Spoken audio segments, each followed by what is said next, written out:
San Pablo Apostol.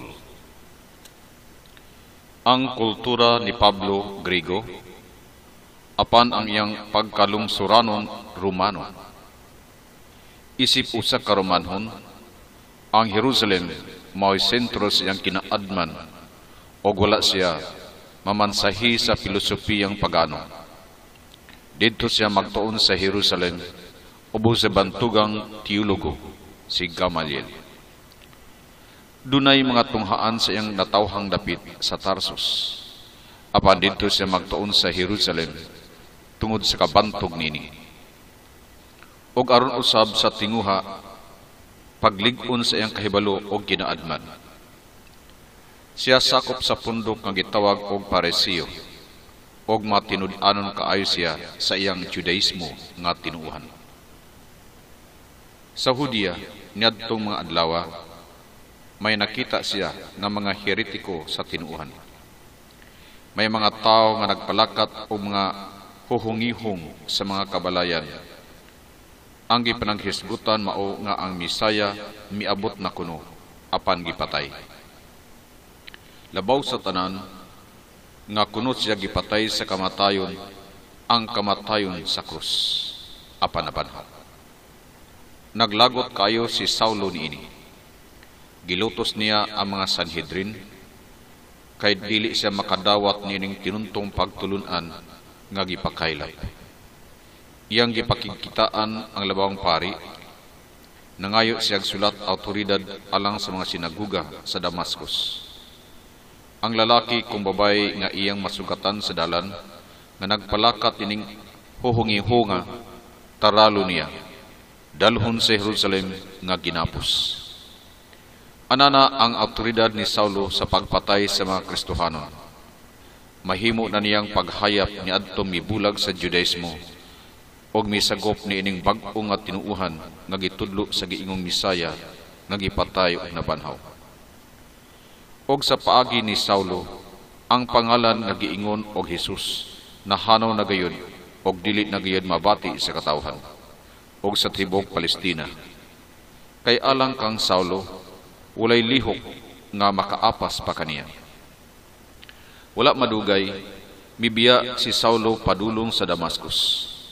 Ang tuyo mao ang pagtaral sa magiingong heretiko sa tinuhan. Uban og kuyog kaniya mao ang mga sundalo. Gidayeg sila sa uban ni ini tungod sa ilang maayong buhat nga ilang gihimo. O gipakita nila ang ilang mga panghinaot. Nagbukal ang dugo ni Saulo sa kainit sa kalagot batok ni giingon nga Jesus nga Misaya. Samtang nagpanaw siya sakay sa kabayo paingon sa Damascus. Kalit sa dalan usa ka sulaw ug hait nga hayag gikan sa kasubangan ug kasadpan gitadla sa ilang atubangan. Ang mga mata ni Saulo dili makaanto sa kasulaw sa kahait sa mga kahayag ug si Saulo nahagbong sa iyang kabayo.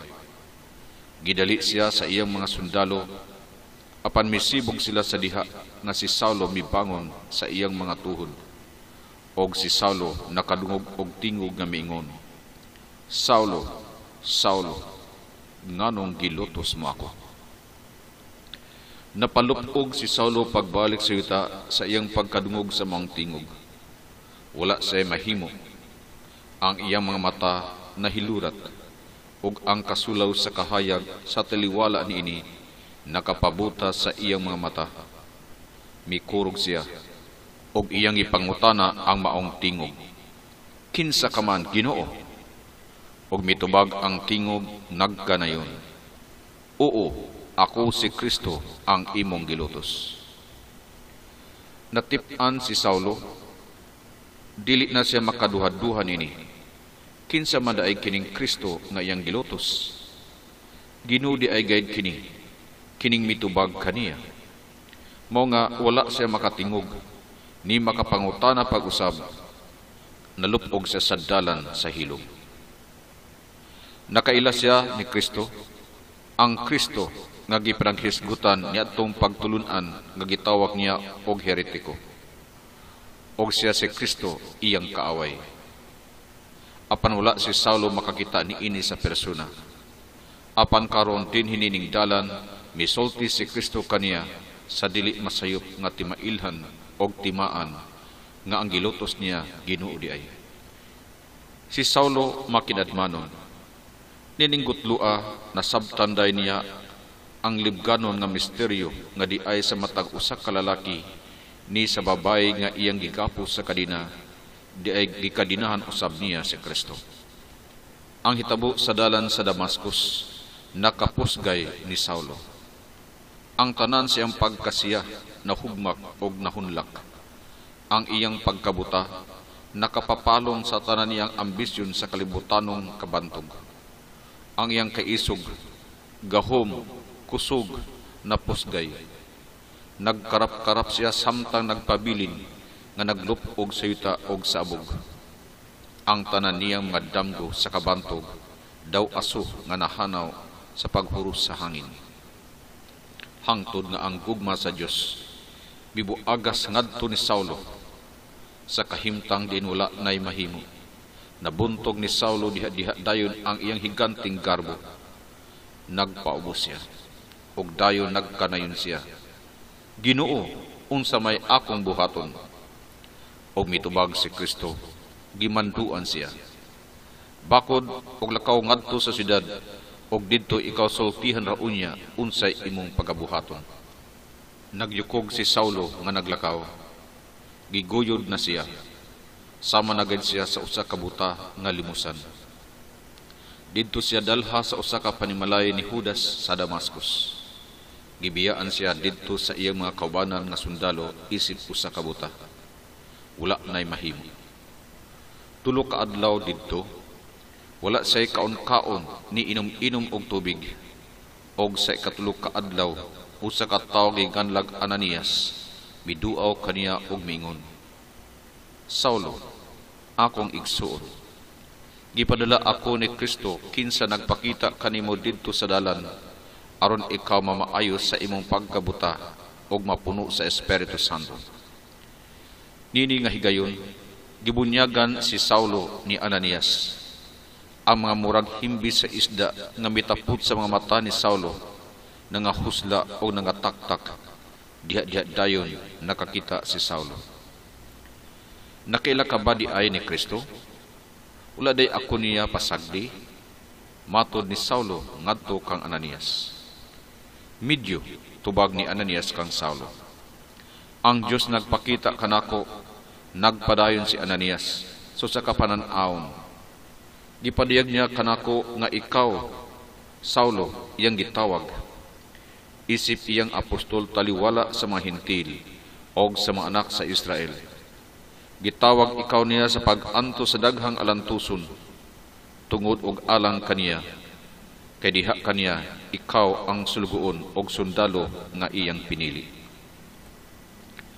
Tapos sa pagkakabig ni Saulo, namalandong sa didto sa kamingawan, sulod kini sa tulo ka tuig. Unya nakikita siya kang Pedro sa Jerusalem. Ang prinsipi sa mga apostolis naghatag ni Saulo og pagtugot og awtoridad, pagsangyaw og pagpanudlo sa maayong balita. Nini karon natino na ni Saulo ang dayag nga kabubuton sa Dios kaniya. Karon iyan ang ibuga ang naglilaab nga kalayo sa kainit sa gugma niya sa Dios, nga naa natanggong sulod sa iyang dughan. Unya mipanaw siya. Panaw sa daghan nga mga misyon.